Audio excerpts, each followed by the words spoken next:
안녕하세요. 오늘도 사연사롱을 찾아주셔서 감사합니다. 요즘은 돈이 무섭단 생각이 많이 들어요. 제가 그런 생각을 하게 된 건 시댁 때문인데요. 시댁은 돈이 좀 많은 집안입니다. 시아버지께서 대대로 물려받으신 유산이 상당하신 데다가 여기저기 땅을 사놓은 것도 있으시고 건물도 몇 채 된다고 들었어요. 자세히는 저도 알지 못하지만 시어머니의 말에 따르면 그랬어요. 시어머니가 명절 때마다 늘 하시는 말씀이 있었거든요. 너는 우리 집 와서 참 복받은 거야. 아유, 나중에 우리 죽으면 니네가 받을 재산이 얼마나 되는지 알기나 하니? 시어머니는 이 외에도 돈자랑이 유독 심하셨어요. 예를 들어 기다리다가 명품 가방을 하나 사시곤 그 가방을 저와 동서에게 보여주시면서 얘들아, 이것 좀 봐. 명품이라 그런지 질이 다르지 않니? 하고 말하곤 하셨죠.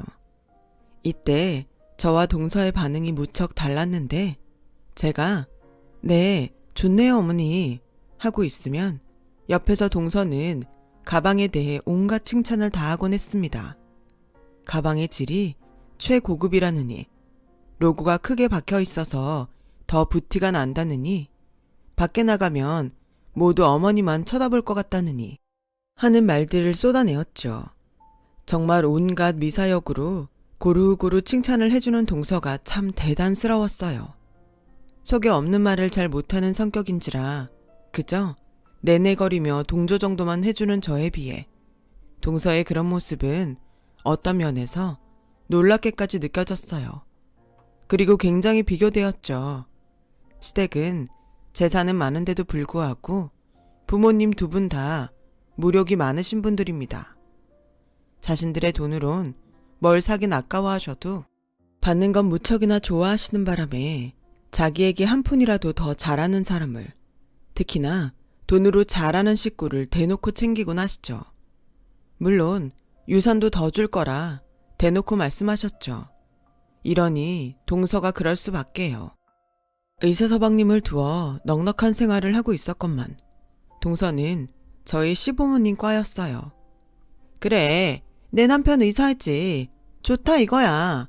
근데 내 친구는 이번에 강남에 있는 아크로에 들어간다지 뭐야. 거기다가 친정에서 30억까지 건물도 미리 증여해준다고 하더라고. 아, 나는 언제 그런 거 받아보나? 듣고 있는데 배가 아파 죽겠더라니까 아주.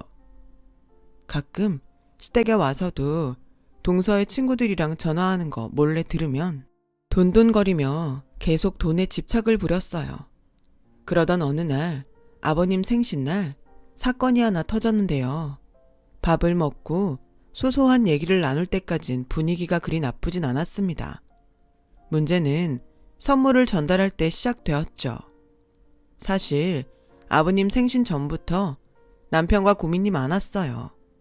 분명히 잘 사는 동서는 액수도 크고 비싼 선물을 해올 텐데 저희 선물이 그와 비교될까 걱정이 되었거든요.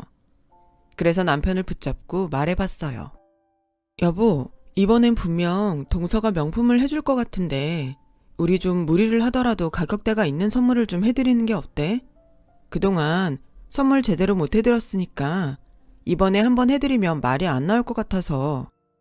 남편이나 저나 중소기업 월급쟁이들이라 생활하기 빠듯했지만 제 설득에 남편도 이번만큼은 돈을 넉넉히 쓰자고 했고 무엇을 할까 고민하다가 꽤 비싼 공진단을 사다 드렸어요.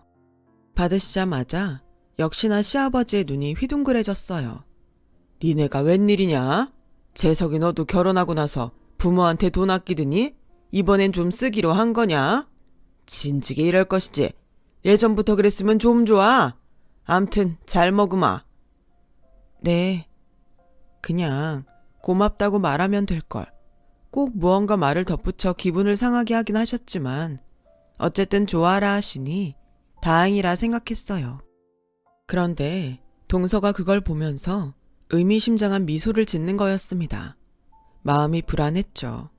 잠시 후 띵동 초인종 소리가 들리더니 택배원이 집에 들어오더라고요. 그리고 택배원 손에 들린 건 바로 안마의자였죠. 그것도 고가의 브랜드 안마의자요. 아버님은 이 비싼 안마의자를 사주었다면서 그야말로 동서를 업고 뛸 정도로 흥분하셨습니다. 세상에, 이게 무슨 안마의자니? 엄청 고가의 제품 아니야? 브랜드 보니 몇백을 기본으로 줬어야 할 건데. 아니, 내가 이런 선물을 받게 될 줄이야. 어쩐지. 그래서 내가 어제 똥꿈을 꿨구나. 돈 들어오는 꿈이었는데 다 이유가 있었어. 며느라, 아들아, 고맙구나, 고마워. 아니에요, 어머님, 아버님. 저번에 몸 여기저기 쑤신다고 하셨잖아요. 저희가 자식 낸돌이로 당연히 이 정도는 해드려야죠. 저와 남편은 그야말로 너무나 민망해졌어요. 심지어 안마 의자에 치여 공진단 박스는 저 멀리 날아가 버린 지 오래였어요. 순식간에 남편도 저도 얼굴이 붉어져 서로의 얼굴만 쳐다보고 있었는데 그때 동서가 한마디를 얻는 거였습니다. 아우, 형님 어떡해요. 저희가 이런 선물을 해서. 그러니 좀 고급스러운 선물을 들고 오시지 그러셨어요. 신경 쓴 게 너무 티가 안 나잖아요. 뭐라고, 동서? 예, 솔직히 제 말이 뭐 틀린 게 있어. 니네가 지금까지 우리 생일날 뭐 해준 게 있었니?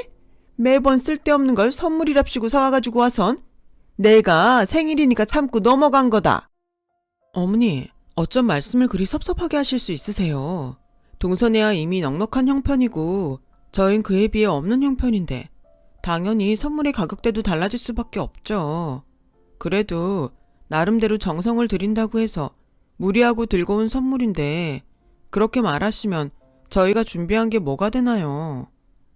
예, 아니 안마의자를 사온 정성과 저까지 거 사온 정성이 어떻게 같을 수 있겠냐. 당연히 둘째네는 돈을 쓴 만큼 우리에게 더 큰 정성을 보여준 거고 니네들은 그에 비해 작은 걸 보여줬으니 어쩔 수 없는 거지. 억울하면 니네들이 더 좋은 걸 사오든가. 정말 기가 막히고 어이가 없었죠. 가격이 다르다고 정성이 다르다는 그 말에 할 말이 없었습니다. 저와 남편은 더 이상 여기 있을 필요성을 느끼지 못하고 집 밖으로 나가버렸어요. 남편의 얼굴도 말이 아니었어요. 실제로 남편은 이 일로 마음이 상했는지 시부모님께 따로 연락을 드리지 않았죠. 그런데 시어머님께서 찔렸는지 어느 날 제게 연락을 걸어오더군요. 예, 내가 그날 선을 좀 넘어선 것 같은데 재석이 아직 많이 삐져있니? 무슨 일로 연락하긴. 그냥 니네들이 삐졌으면 풀라고 연락한 거다. 내가 그날은 과했어. 실은 안마의자를 너무 갖고 싶었는데 그게 내 눈앞에 있으니까 잠깐 눈이 횟가닥했다. 네, 어머님. 일단은 재석 씨에게 어머님이 전화 왔다고 말은 할게요. 그래, 중간에서 네가 말 좀 잘해라. 알았지? 너도 그까짓 작은 일로 소인배처럼 굴지 말고. 또 시어머니는 공진단을 아주 잘 드시고 계시다면서 그걸 먹고 몸이 건강해졌는지 전보다 더 등산도 자주 다니신다 했어요. 버리셨을지 먹고 계실지는 모를 노릇이었지만 귀찮을 정도로 사과를 하시는 바람에 그렇게 그 일은 어영부영 지나가게 되었어요. 그러던 시점에 저희에게 아이가 찾아오게 되었습니다. 아이가 건강하게 나와주기만을 바랬고 저희 바람을 알았는지 아이는 너무나 어여쁜 모습으로 세상에 나와주었어요. 육아를 하자 또 다른 세상이 펼쳐지더라고요. 지금까지의 삶이 정말 개인적인 삶이라 느껴질 정도로 아이를 키우고 엄마가 되는 삶은 또 다른 삶이었어요. 하루에도 잠이 너무 부족해서 틈만 나면 어딘가에 기대어 꾸벅꾸벅 졸곤 했는데 이 세상 엄마들이 새삼 대단하단 생각이 들었죠. 그래도 조금씩 시간이 지나면서 육아에 적응을 해나가고 아이도 크자 여유 시간이 조금 생겼어요. 저는 그 시간에 남편과 그간 제대로 하지 못했던 사업 계획을 세워 나가기로 했어요. 사업에 대한 생각은 사실 3년 전부터였어요. 아이를 키우다 보면 앞으로 더 많은 생활비가 필요할 거고 그러려면 회사보다 좀 더 많은 돈을 벌 수 있는 곳이 필요하다는 생각이 들었으니까요. 그래서 어떤 사업을 할까 찾아보다가 남편이 꽃차 전문 카페를 얘기하더라고요. 평소 저희 둘 다 꽃차에 관심이 많기도 했고 희소성이 있기에 승산도 있을 것 같았어요. 아이도 생겼고 방향도 잡혔기에 남편은 카페 운영 사업 쪽으로, 저는 꽃차 쪽으로 더 열심히 공부를 해 나가기 시작했어요. 그렇게 하나하나 정성스레 준비한 끝에 드디어 12월 한겨울에 가게는 오픈을 하게 되었습니다. 그간의 노력이 커서 그런지 오픈 날엔 정신없이 손님을 맞이했지만 마음만큼은 너무 뿌듯해 미소가 내려가지 않더라고요. 카페가 잘 되자 바로 반응이 온 사람은 동서였어요. 동서는 평소에도 SNS에 굉장히 몰두했는데 어느 날 저희 카페가 인터넷에 올라오자 놀랐는지 전화를 걸었어요. 형님, 가게가 그리 잘 돼요? 지금 정말 다행히 잘 되고 있어. 언제 한번 놀러와. 동서에게 놀러오라는 말은 그냥 한 말이 아니었어요. 사실 평소 저를 무시하는 행동을 일삼았던 동서에게 얼마나 가게가 잘 되어가고 있는지 보여주고 싶기도 했고 이참에 한 방 먹이고 싶기도 했죠. 동서는 제 말에 떨떠름한 목소리로 그럼 시어머니와 함께 가겠다고 하더니 전화를 끊었어요. 며칠 후 동서는 정말 가게를 찾아왔더라고요. 당시 손님들이 많았던 터라 정신이 없었는데 누군가 저를 툭툭 치더라고요. 형님, 많이 바빠요? 어머니랑 백화점에 갔다가 잠깐 들렀어요. 아, 동서 왔구나. 어머님 오셨어요? 세상에, 손님이 왜 이리 많으니? 테이블을 모두 꽉 채웠는데? 설마 했는데 너네들 가게 정말 잘 됐구나.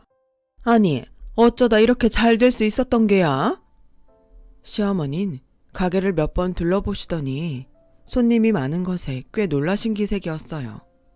사실 이 사업을 처음 시작한다고 했을 때 가장 말리던 분이 바로 시어머니였고 그런 시어머니의 콧대를 보기 좋게 꺾어 성공을 했으니 당연히 놀라실 수밖에요. 저는 일부러 대수롭지 않게 손님이 별로 없는 시간대라고 말하며 꽃차를 드리겠다고 했어요. 동서와 시어머니에게 꽃차를 주고 잠시 둘 옆에 앉았는데 시어머니는 이 와중에도 어떻게 가게가 잘 되었냐 이것저것을 물어보셨고 동서는 떨떠름한 표정으로 앉아 있었죠. 동서, 차 좀 마셔보지 그래. 동서한테 준 게 우리 가게에서 제일 잘 나가는 메뉴야. 아까 초밥을 많이 먹었더니 좀 배불러서요. 천천히 마실게요. 형님, 근데 가게 규모가 생각보다 작네요. 사진에선 좀 커 보이던데. 작기는 이 정도면 다른 옆가게들에 비해 큰 편이지. 안 그래요, 어머님? 그래. 그런 거 같긴 한데. 오다 보니까 이 골목에선 니네 가게가 제일 큰 것 같던데. 아무튼 나도 이제 드디어 사장님 소리 듣는 며느리랑 아들이 생겼구나. 고생 많았지? 고생은 무슨. 아니에요, 어머님. 그이나 저나. 제 말이 끝나기도 전에 동서가 끼어들어선 어머님, 저도 이런 가게 하나 낼까 봐요.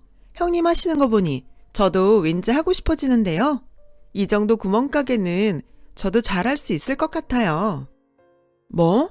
동서, 구멍가게? 말이 좀 심하지 않아? 여기가 어딜 봐서 구멍가게야. 그리고 가게 경영이 쉬운 일인 줄 알아? 매출 관리며 직원 관리며 생각할 게 얼마나 많은데 쉬워 보여도 무척 고생스러운 일이야. 그리고 집에만 있던 동서가 하기엔 번잡스러운 일이 많을걸? 설거지도 직접 해야 하는데 동서는 그간 가정부 썼으니까 설거지한 지도 좀 오래되지 않았어? 어머님 앞에서 날 깎아내리고 싶은 건 알겠는데 그쯤 해도. 뭐라고요? 이깟 구멍가게 하나 냈다고 유세는? 어머니, 가요. 저 갑자기 체할 것 같아요. 형님이 말을 워낙 격하게 하셔서요. 그래, 가자꾸나. 알겠다. 그렇게 저와 옥신각신 하다가 동서는 똥 씹은 표정으로 나갔고 전 기분이 나쁘긴 했지만 그래도 그날은 어찌됐건 처음으로 두 사람의 콧대를 눌러준 날이라 볼 수 있었어요. 그날 저녁 영업이 끝나고 남편한테 이 일을 말하니 남편도 그런 일이 있었냐며 뿌듯해 했습니다. 남편이 그토록 받고 싶었던 인정을 이제야 받게 된 거였으니까요. 그 와중에 코로나가 터져버렸죠. 모두가 불경기였고 힘든 상황이었죠. 저희 가게도 그 불황을 피해갈 수 없었습니다. 한 달 매출이 반으로 뚝 절감하고 말았어요.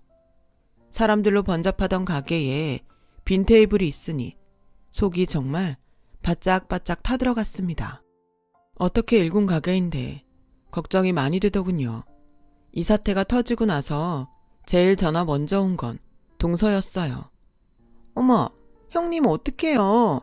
가게가 망하게 생겼네. 아우, 어쩜 좋아. 하고 걱정하는 척 했지만 그 못된 심보를 짐작 못할 리 있나요? 너무 괘씸해 말도 없이 전화를 끊어버렸죠. 가게는 예전보다 형편이 좀 안 좋아지고 있었지만 여지없이 시어머니 생신은 다가왔어요. 이 불경기에도 선물은 꼭 받으셔야겠는지 시어머니는 잔뜩 기대하는 눈치셨죠. 저희가 오기 며칠 전부터 전화해서 은근슬쩍 갖고 싶은 선물을 제시하셨으니까요. 짠! 어머니, 명품 스카프예요. 어머니 이거 한정판이라서 사고 싶으셨죠? 아우, 역시 우리 애기가 이런 걸 또 다 준비했구나. 기특도 해라. 정성이 아주 기특하네. 아니, 잠깐만. 니넨 설마 이거 준비한 거니? 휴, 아무리 그래도 그렇지 시애미 생일에 돈 50만 원이 뭐니? 이런 거 줄 바엔 차라리 안 주는 게 낫겠네. 받아도 기분이 영 찝찝하다 얘. 시어머니는 저런 말로 저희에게 온갖 구박을 대놓고 하셨어요. 정말 시댁에 온 지 10분 만에 도로 집으로 가고 싶더라고요. 하지만 참을 인자를 미친 듯이 새기며 그 분위기 속에서 식사까지 하게 되었어요. 식사 후 설거지도 동서가 허리가 아프다고 하는 바람에 제가 해야 했어요. 그런데 설거지를 하던 와중 거실 쪽에서 동서의 비명소리가 들려왔습니다. 아! 당장 안 떼! 그거 떼란 말이야!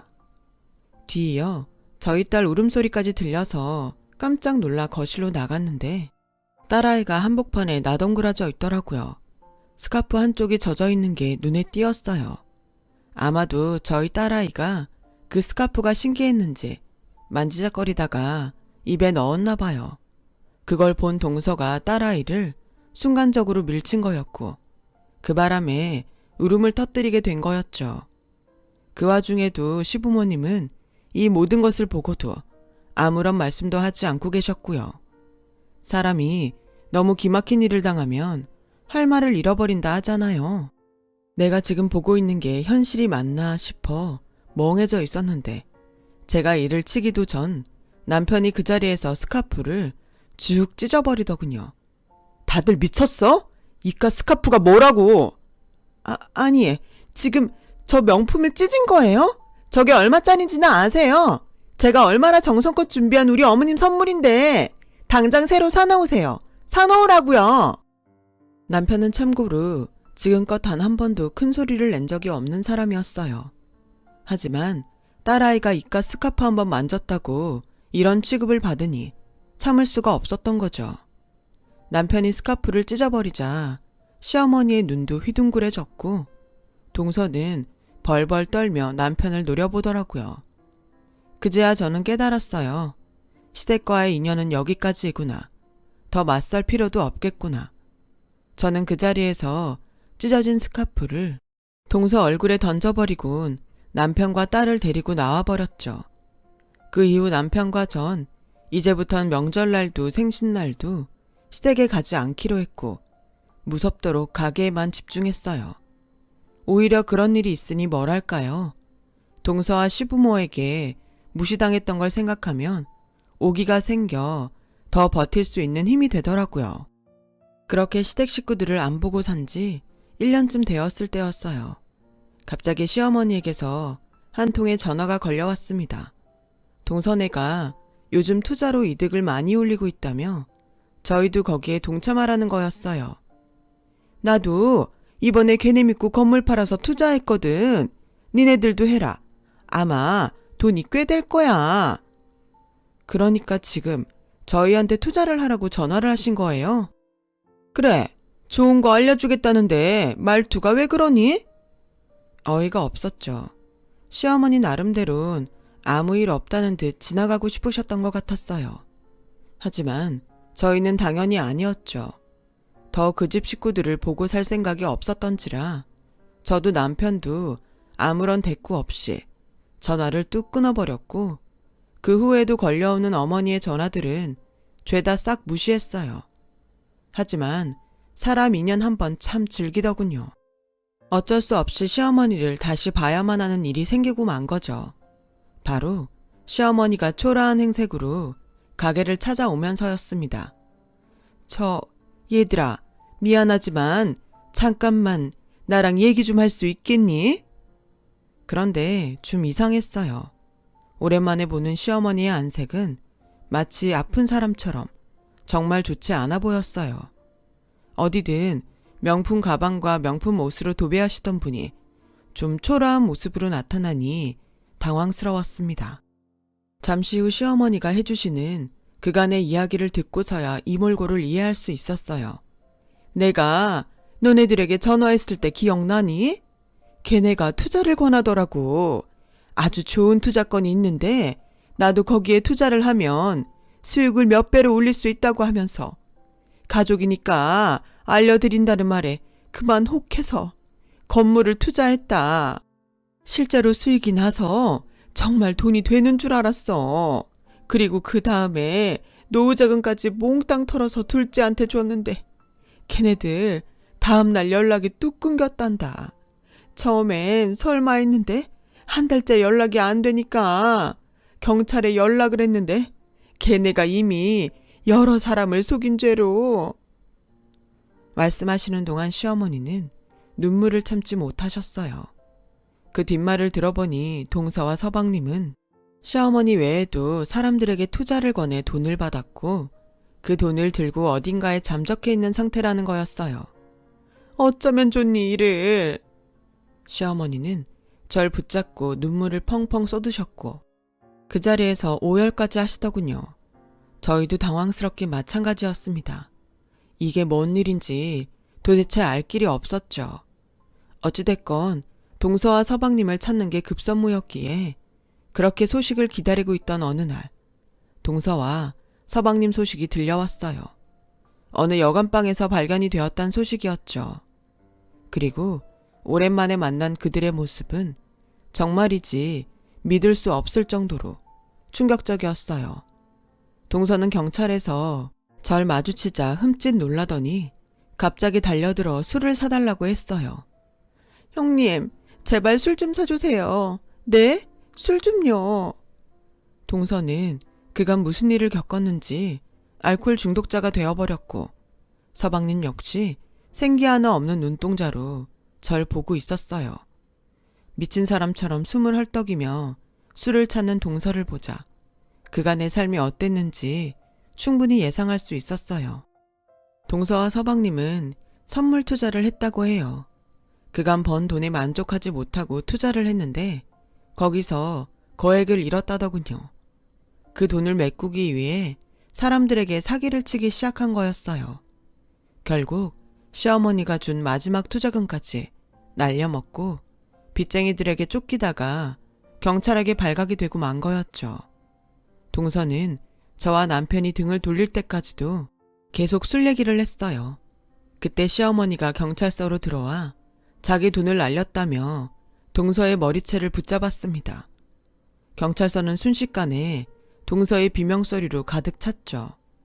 경찰들이 시어머니를 한 번에 떼어놓을 수도 없을 정도로 시어머니는 이미 광분한 상태였고요. 저와 남편은 그걸 보다가 조용히 경찰서를 빠져나왔어요. 그 뒤 동서와 서방님은 죗값을 치르기 위해 교도소에 갔고 시어머니는 공장에 나가시며 살고 계세요. 자신이 비웃던 노동일을 하면서요. 이런 일을 겪으니 참 사람 인생 한 치 앞도 모르는 거란 생각이 듭니다. 떵떵거리며 잘 살 줄 알았던 동서와 시어머니 둘 다 인생의 바닥으로 떨어져 그렇게 되어버렸으니까요. 요즘 저희는 꽃차 가게를 운영하며 열심히 살고 있어요. 모두가 힘든 때이긴 하지만 예전보다는 활기를 찾았습니다. 더 나아지겠죠. 저희가 가진 것에 감사하면서 오늘 하루도 잘 살아나가보려고 하고 있어요. 내일이 오늘보다 분명 더 나은 삶이라는 믿음 잃지 마시고 같이 잘 견뎌내어 봅시다. 쓰다 보니 이야기가 길어졌네요. 지금까지 긴 사연 들어주셔서 감사하고 여러분들의 앞날엔 꽃길만이 가득하길 바라겠습니다. 여러분, 사연 댓글에 응원과 현명한 조언 부탁드려요. 좋아요와 구독은 저에게 큰 힘이 됩니다. 오늘도 좋은 일 가득하세요.